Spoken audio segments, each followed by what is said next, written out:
All right, so like Scott said, a couple of things I'll fix for Scott is that I didn't have a great idea. In truth, I had a shitty idea. But every entrepreneur starts with a shitty idea. That's sort of the name of the game, right? If you are an entrepreneur and you're on your first idea and you haven't iterated yet, guess what? Your idea sucks. It's just the truth. You haven't figured it out. Because if you're an entrepreneur, that means you had this thing that started in your brain that you thought you could make money at. And the reality is that you're probably wrong, especially if you're in the tech space. Because your assumptions change before you can execute. They just do. And so in my space, we had this idea like, oh, well, we're going to be able to help parents and students know what's for lunch in their school. And I only had that idea because my mom ran Aiken County Schools food. And she was always mad that she couldn't tell parents and students what was in their food. You know what my first idea was? Groupon. 6 months before Andrew Mason invented it, we had it here. It was called TakeOurMoney.com. And it sucked. It sucked. Robbie remembers. Did you win money? Were you one of the winners at some point in time? Didn't you win money on Take Our Money? I never collected. You never. Bar tab?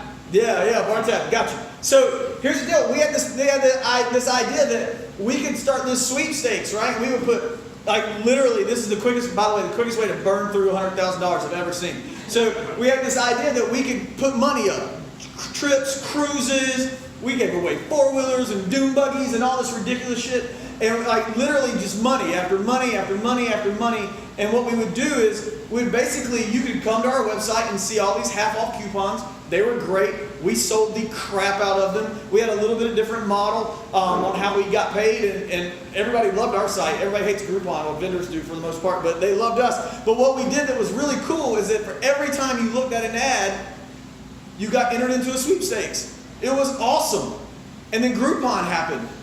And then Living Social happened. And then every media outlet in our city had their own damn daily deal. Right? And in a city of 400,000 people with 14 daily deals going on, you could get anything you wanted half off always. And you know what it did? It caused like localized market inflation. Like the cost of haircuts everywhere went up. Because there was no more brand loyalty, and so people were going wherever, but so to retain margin, because everybody was getting half off. The cost of shoes went up in town. Nobody even saw that but us, but we got to track it. We got to see the results. It was really cool seeing the data flow in from that. We ended up having to shelve that, like broke. We started with 2 guys in a bedroom, and I went 19 months without a paycheck. And I don't mean 19 months without me having a paycheck and my wife's a doctor. My wife worked part-time at a tanning salon. I survived 19 months on $1,000 a month.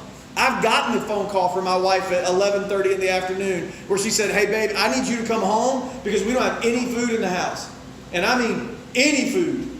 And I've gone on, I've had those moments, so I've had that struggle. Like that was real for us. I remember we still do this to this day. We go to PF Chang's to celebrate stuff. You know why we go to PF Chang's to celebrate stuff? Because our first paycheck for the month was $500 and we thought we had done it. And back then, PF Chang's was as nice as we could afford. And so my business partner and I took our wives out to PF Chang's to celebrate.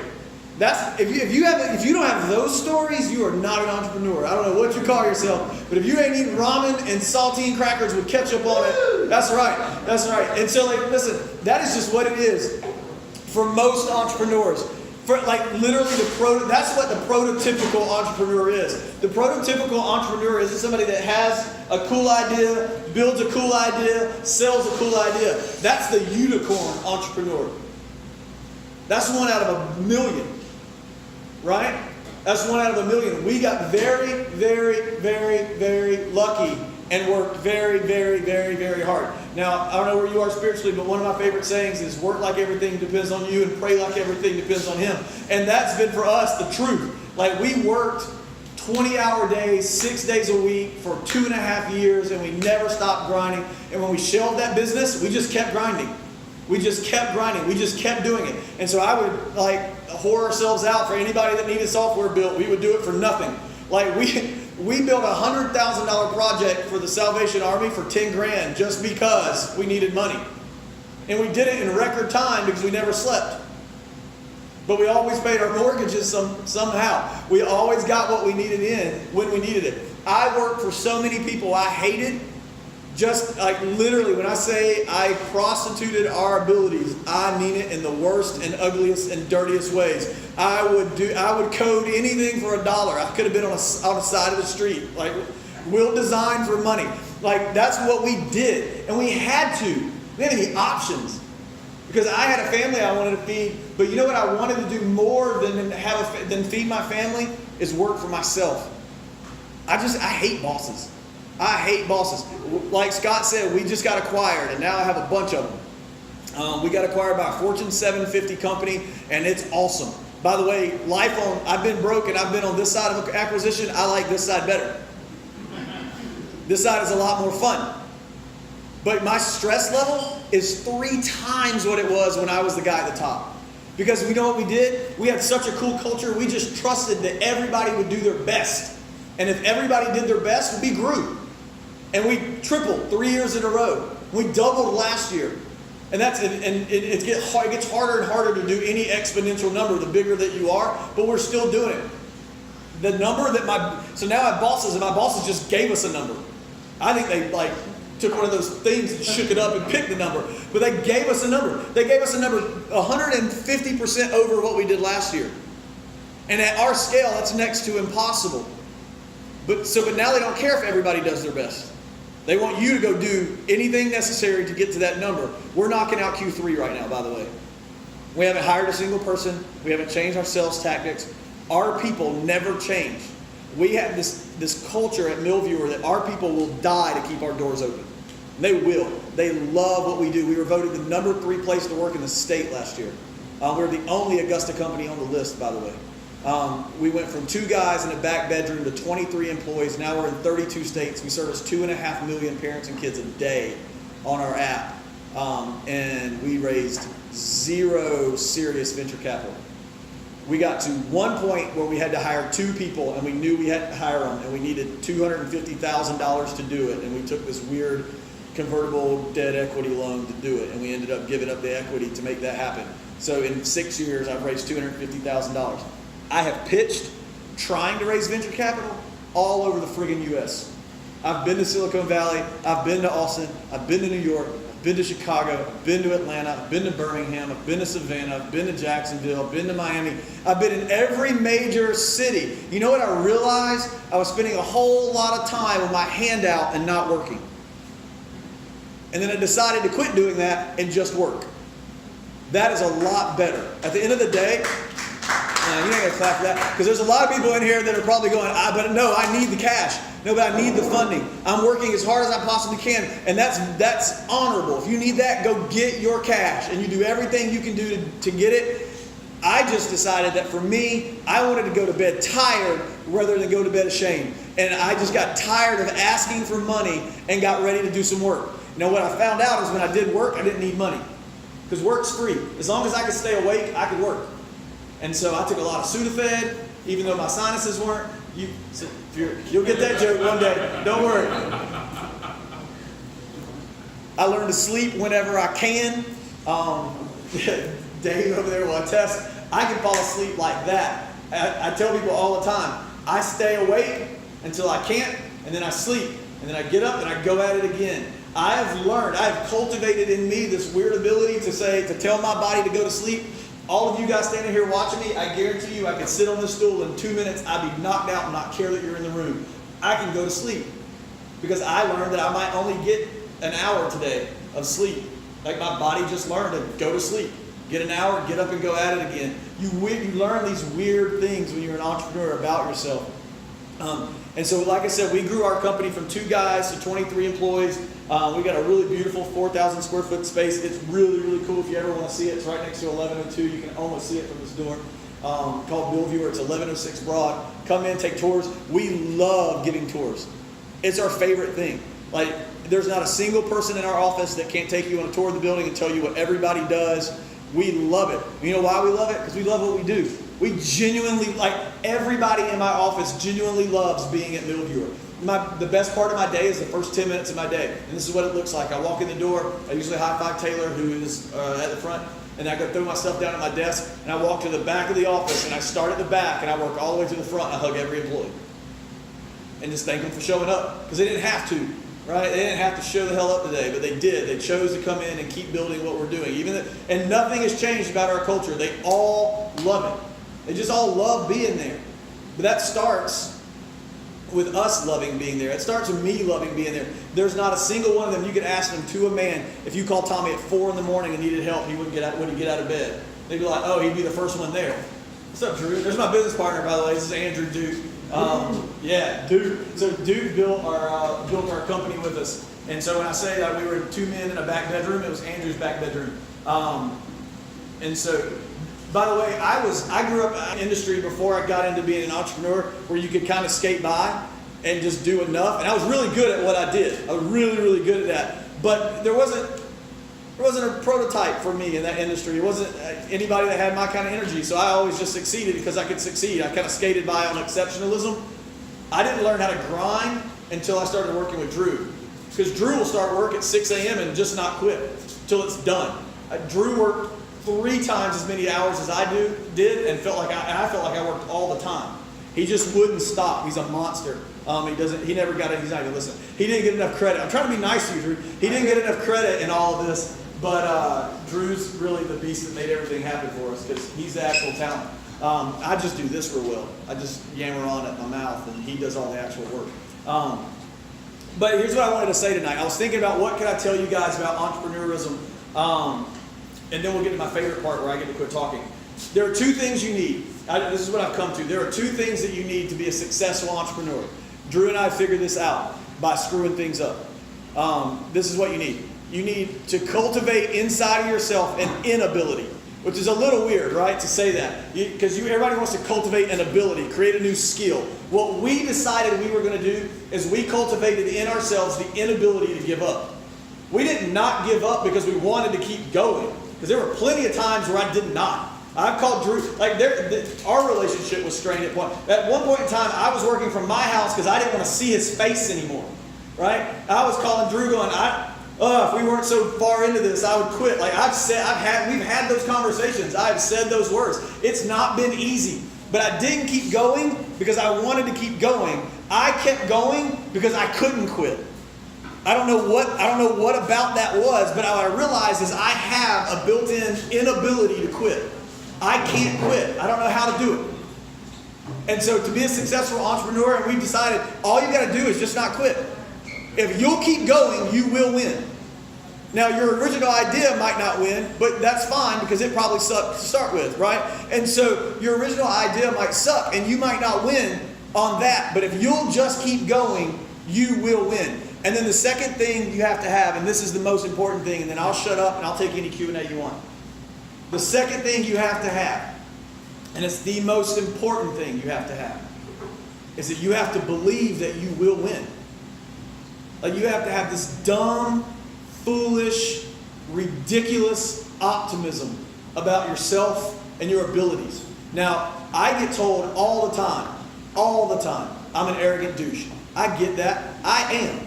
I understand that. But it's partly because entrepreneurism has taught me that I have to believe that I'm always right. Now, when we argue, I want to hear ideas and we can hear, but when it comes to I can succeed, I can do this for myself, I can pick myself up by my own bootstraps and work my way out of all my problems. If I just don't stop, I will win. That belief is so ingrained in my brain that that's the only reason we keep going sometimes. But I know if I keep going, I'll win. You only need 2 things. It doesn't matter how good your idea is. You have any bad ideas? You know the pet rock? That guy made $4 million in 12 months. You know where he got all his rocks? He picked them. He picked 1 million rocks up off a Mexican beach, him and 10 people. That's a true story. They just went out to Mexico, to a beach where no one lived, and he would fill up his pickup truck with rocks, drive them back to California, and sell them for $4. And he sold 1 million of them in 12 months. 0 cost to him. He made over $4 million selling effing rocks, guys. Your idea doesn't even have to be good, damn it. It just got to keep going. You just got to keep going. Now, you will change that idea and you will change things. You know what this dumb guy had? This thought that if I just glue on googly eyes to rocks, kids in the 70s will buy rocks. That's not a good idea. Forget a great idea. That's a shitty idea. But nobody could talk him out of it, and he did it, and he won. That's it. That's the prototypical entrepreneur. It's someone who has an idea that they can't be talked out of and refuses to quit. Now, how much effort you put towards that will determine the length of time between start to finish, start to success. If you put all your effort in, it gets really truncated. Because versus doing it part-time or doing it at night or doing it 6 hours a day or 3 hours a day or 2 hours a day. Whatever time you're putting into that right now, you have a terminal. And if you'll put more time, you'll bring the terminal closer. Now that might not mean that you're going to do it this year, but it might mean you do it next year instead of 6, right? It's just math. More time in equals less time in it. So that's all I had to say. So we'll do Q&A if you got time. And then you guys this is the one rule for Q&A. I have one rule, is that nothing is off limits. Like I taught a class today at UA. I'm teaching 2 tomorrow. And I always end with QA, and I always say the same thing. Nothing is off limits. You ask me about my family. If I don't want to answer, I'll just tell you I'm not going to answer. I don't think you're going to get that from me, but nothing's off limits. That's the only rule. So don't be embarrassed to ask any question about any part of the process. How much did you sell your company for? Can't talk about that.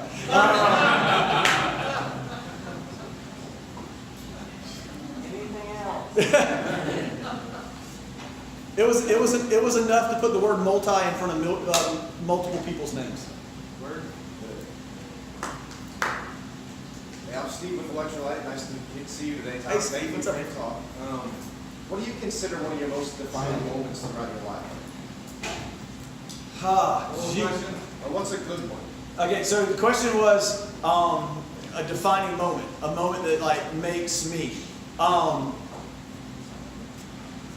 So for us, this was it. So 95 of that early win for having a business is having people that believe in you. So, and it'll take flyers regardless. So I've got this friend named Townsend. Been my best friend since 6th grade. He's an incredible human being, and he owns a farm. He's a farmer. He grew up on a farm. I grew up, by the way, I have no reason to have a software company. I grew up in the middle of a peach field. I went to school for theater. I dropped out my junior year and never went back. So I have no degree, no background in computers, nothing. Zero, nothing. This is just grace, guys. So, but I grew up on a farm like him, and so in the same community, and he's a very successful farmer. Dozens of chicken houses, 480 acres, lots of cows. So here's the thing, is Townsend's got more money than Jesus, okay? But so we were at a friend's house, me and Andrew, and we're talking about our first business. And he was like, so what do you think it'll take to make it happen? And we didn't know, and I literally picked a number out of thin air, and I was like, well, you know, to get all of our stuff up and running, I think it's going to cost $30,000. And he walks out to his truck, and he comes back and hands me a check. And I looked at Drew, and I was like, well, I guess we're in business. And he handed me a check. He didn't ask for money. He didn't ask for terms. We talked about it, and we gave him equity in this company that went to crap, so we didn't get anything from it. You know, that money was burnt and gone. But he knew me, and he knew that he could trust me to work hard. He trusted Drew. No, he trusted me to talk well. He trusted Drew to work hard. And he gave us his money, didn't even ask. And that was a defining thing for us to say, you know what, there were times where it was dark, and I was like, I can't quit because I can't lose Townsend's money. I just can't. This guy believed in me. He believed in me. I can believe in myself. When we got paid, we brought him over to the house, and Drew and I gave him 3x his money. Questions? Thank you. That's a good question. What's up, man?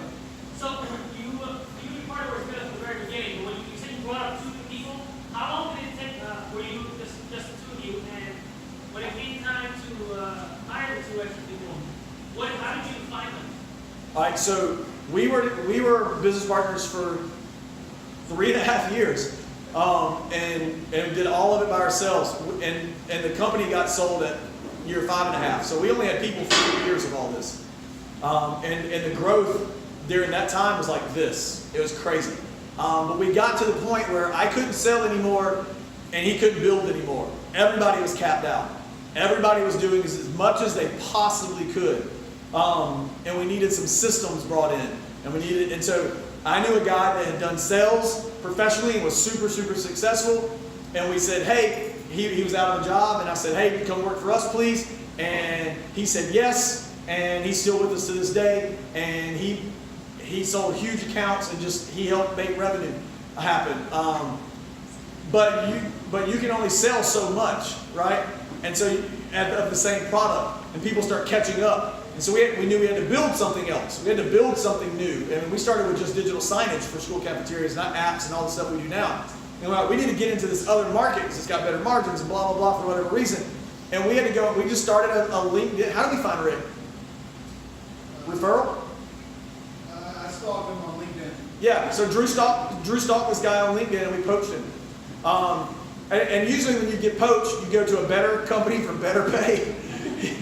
Rick really wanted to be a part of a startup. It was part of our culture. He wanted to he really sees himself as one day becoming an entrepreneur, and he wanted to be a part of that. And so there was something about joining these two guys in this little office that really appealed to him. And I begged too. I begged him to come work. I pleaded. And he was number 3 in the boat. And so we just stalked people on LinkedIn and offered them next to nothing. And I sell really well. And so I pitched him this one day we're going to be great spiel, and it just happened to work out. He's our senior software developer now, by the way. There's a lot to be said for Moxie. I'll tell you a quick story because it's funny. We have a guy on our staff, and his name's Michael Archer, but if you know him, but he goes by Spicy Mike. That's his nickname in the office. We just call him Spicy. And so Andrew had an ad out on LinkedIn and some other places, a recruiting ad looking for a senior software developer. And this guy answered, except that he was 20, and he was a junior in college, and he was not a senior software developer. And Andrew in the interview was like, "You realize this job's for a senior software developer?" And he goes, "Yeah, I thought I'd give it a shot." He just answered the ad and came in and interviewed. His other option was go to work selling security for ATDC door to door. And so we were like, you know what, man? I like him. Let's give him an internship. And so we made him an intern, which meant the first day on the job, he was taking out the trash to the dump and taking all this cardboard out. And then we'd give him like little development projects. Drew would throw him a bone and be like, hey, can you help me do this? And he probably could have done it in the time he took to explain it to this kid, but he still let him do it. And now he's full-time. He built our entire Android app, right? He built that entire part of the product, and he's full-time, and he's a huge member of the team. And he grew up with us, you know, and he just got this huge raise. But I've seen this kid since he was a teenager. I mean, we celebrated his 21st birthday with him. He brought this like really scandalous chick to our Christmas party that was wearing next to nothing. If you know him, ask him about it. It's really funny. We still pick at him about it to this day. He slept on the couch that night by himself. We pick at him about that too. So we have a good time at MealViewer. Any other questions? Can we keep talking? Let's go. Questions. All right. So can the market handle more people like you? Can this market, Augusta, handle more people like me? It better. It's like lifeblood. If more people like me don't come into the market, Augusta won't be Augusta in 10 years. The landscape of economy is changing. You know that better than anybody. I appreciate the softball question. But I mean, you guys realize that like we're Augusta's future. Like the people in this room will dictate what Augusta looks like in a decade. Not the people down the street in the Marble Palace, whatever the place is like. Our commission has no idea what Augusta's going to look like in 10 years. They don't. And not because they're not well-meaning, great people. Because I like Sean Franham a whole lot. I've got friends on the commission. Some of the other commissioners are great people, right? There's two types of personalities. There's visionary and there's maintenance. And you need both. Our COO, our operating officer, he has to be. He's a great guy and can be visionary on his own. But Kevin handles maintenance for us. He keeps everything running on time. They're so busy just trying to keep Augusta afloat that there's no time for them to plan what Augusta should be in the future. That's our jobs. As innovators and as entrepreneurs, it's our job to make our own. Because here's the thing, is that they will not bootstrap Augusta. Because the municipality can't be bootstrapped. That's an impossibility. You realize that, right? Augusta is made up of its people. It's a body. It's an entity. You have to go bootstrap Augusta's future by growing it yourself. Columbia and Richmond County. Because one thing that has to die is this county versus county mentality. There's no growth. You can't divide your body in half and go, I want my right arm to be stronger. You look stupid. It's like guys who skip leg day. They just toddle around. Right, they toddle around the gym with their giant necks and shoulders, but their calves look like a 12-year-old woman. Like that's what we become when we have a regional ability to make money and we only focus on one region, one part of the region. So it's just dumb. It's bad economic development. We have to work together. And thanks, Robbie, the Columbia County Head of Economic Development, for the sweet softball question. What are some of the steps that you see that we can get that direction? Yeah, so I get asked a lot by people in other parts of the nation about moving to Augusta. What's the climate like in Augusta? How's entrepreneurism in Augusta? And what they hear me say all the time is there's plenty of talent. This room's proof. There's entrepreneurial talent in Augusta. What Augusta's missing is entrepreneurial coaching. It's missing people who have done it before. Because by and large, we haven't had a great entrepreneurial community. You're at the genesis of it. You're birthing it right now. We don't have people who, like Drew and I, who have done it. We just don't. There are several people, like Marty Baker at SecureGive, started a company from nothing that now processes hundreds of millions of dollars in payments for charitable giving every week. It's incredible what they've done. They're all over the nation and parts of the globe. We just recently went international with our company too. But there are very few people who have had access to those experiences that can tell everybody else, here's what the future looks like. Let's do this together. And so that's what I hear in response to, there's entrepreneurial talent in Augusta. You should come be a part of that ecosystem. But where I'm at, I get access to great coaching. So we have to build more things like this. Things like this, and you guys coming every time this happens, and bringing people every time this happens, and strengthening the community that ATDC supports, and the clubhouse supports, and hopefully one day we support. Like, that community is so crucial to the next step, because that's the logical next step. That's the one thing Drew has taught me. So Drew is an engineer in the classical sense. He can see the next step always. I live in the future. I'm 10 years from now here in Augusta. I see all the cool stuff that's happening in cyber and how it's going to relate, and all the stuff downtown, and I can see the future of Augusta, and I know that like traffic's not going that way, it's going this way. Like if you want to buy property, it's not Ellis, it's Jones, like it's here. Like this is where, in between cyber and Broad Street is where all the cool stuff's going to be, right? I can see that 10 years from now. I know that's what's going to happen. The next logical step is what I miss all the time. The next logical step is what he's good at. What he's taught me is to look at what's growing, and then what's the next like birth step for that. You know, then you don't start pushing when you're 6 months pregnant. You don't start pushing until it's time to push. We're just now starting to have contractions of what can happen. We got to get the right coaching. We got to know how to breathe. We got to position ourselves to birth this baby. And that only comes from somebody that's done it before telling us how to do it. Or else you crap the baby into the toilet by accident. Another question. Yes, sir. We've got a lot of doers here. We've got a lot of possibility potential. How do we get big wheels in the area to get on board with us? I never concern myself with that. I think that's a waste of time. We've got a lot of investors here in Augusta, a lot of people that are involved in their own particular enterprise. But how do we get them involved with what we are trying to do to take Augusta forward? There's a couple of guys that have money here in Augusta that are willing to listen, but by and large, if it's not real estate, construction, agriculture, some sort of traditional method of making money, you'd spend more time explaining to them what you're trying to get them to understand than you have time to get the money from them. Here's my thing, is and this is another Drew thing. Drew has changed my life, y'all. I'm not this person. But like it's an efficiencies thing. Like I can get to 100 people who will understand me and give me money because of the internet. Or I can spend my time chasing 5 people that I have to educate. I'm going to go take my shot with 100 people, right? And so I just don't concern myself with people who aren't looking for me. That's, by the way, that's the first rule of product market fit. If you're trying to convince people they need your product, you're talking to the wrong people. And so I'm looking for people who want my product, who are looking for what I do.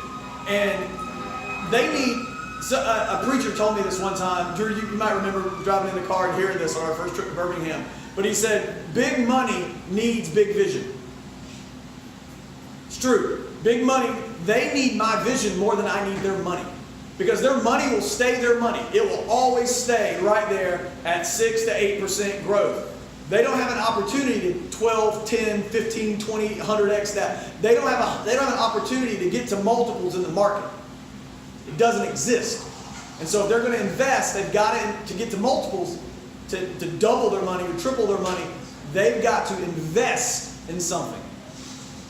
And the bigger the vision, the bigger the multiple, right? And so if you can craft a good vision and you can get somebody willing to cut loose of some money, you can have access. But until then, until they realize they need you, they're the wrong partner to start with. Testify. Well. All right, sorry, I'll pass the plate.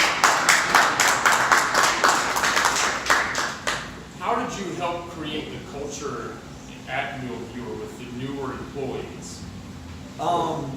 So hiring for culture versus talents, if you will, I guess. Yeah, we've hired some untalented people, man. Because we had culture. I'll give you a great example.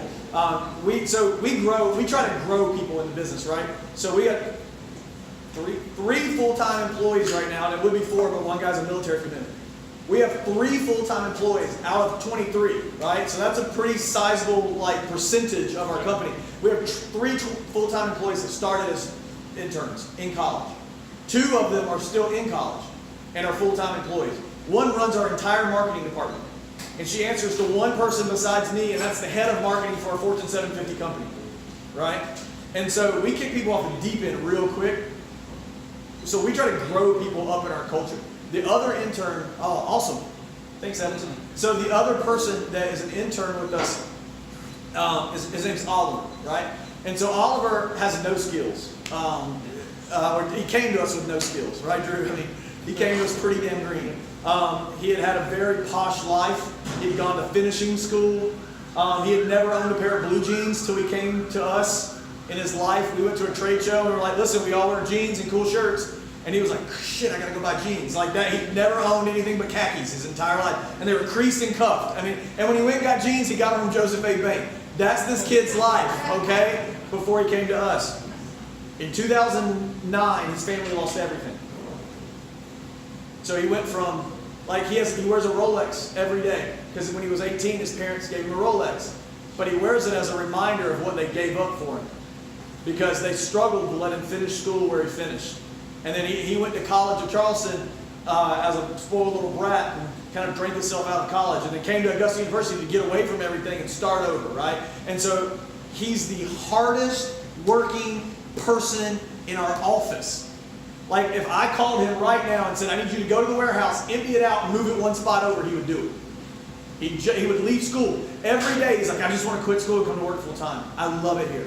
I love it here. This is how I met Oliver. I was teaching at Augusta University, like the class I did today. I told him I had an internship spot open. He came up and he goes, hey, I'm going to be applying. My name's Oliver. I just wanted to look you in the eye and shake your hand and tell you I'm going to work very hard if you'll give me a chance. I said, man, it impressed me. Okay? Nobody else. They took cards. They took pamphlets. No one spoke to me. Oliver came up, shook my hand, looked me in the eye, and told me he wanted to work hard. 20 minutes later, I'm walking to the parking lot with the guy that was with me. We go to get my car, and I hear, Mr. Wafford! And I turn around, and Oliver's jogging down the row of cars. He goes, I was getting in my car. I saw you walk out. I wanted to take one more chance to set myself apart, shake your hand, and tell you I'm excited about the opportunity.